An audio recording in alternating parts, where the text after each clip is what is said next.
আসসালামু আলাইকুম everyone, welcome back to my channel. আশা করি সকলে ভালো আছেন। আজকে আমি বছরের শেষ তরমুজ দিয়ে তৈরি করেছি ভাইরাল শরবতে মহাব্বত রেসিপি। এই রেসিপিটা খুবই সহজ, সবাই যেহেতু তৈরি করছে সেহেতু আমিও চেষ্টা করেছি আমার মতো করে একটু তৈরি করার জন্য।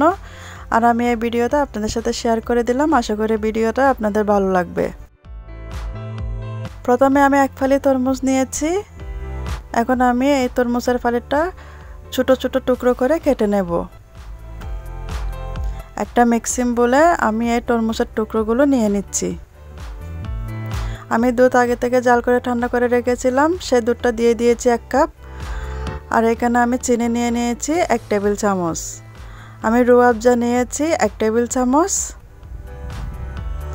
এখন সবগুলো উপকরণ একসাথে মিক্স করে নিয়েছি। আর ব্যাস তৈরি হয়ে গেল ভাইরাল শরবতে মহাব্বত রেসিপি। আশা করি ভিডিওটি আপনাদের ভালো লেগেছে। ভালো লাগলে লাইক কমেন্ট শেয়ার করতে ভুলবেন না। আমার চ্যানেলটা সাবস্ক্রাইব করার জন্য আপনাদের সকলের কাছে অনুরোধ রইল। আমার নতুন ভিডিও পাওয়ার জন্য বেল আইকনটি বাজিয়ে দিয়ে যাবেন। এতক্ষণ সাথে থাকার জন্য ধন্যবাদ। আল্লাহ হাফেজ।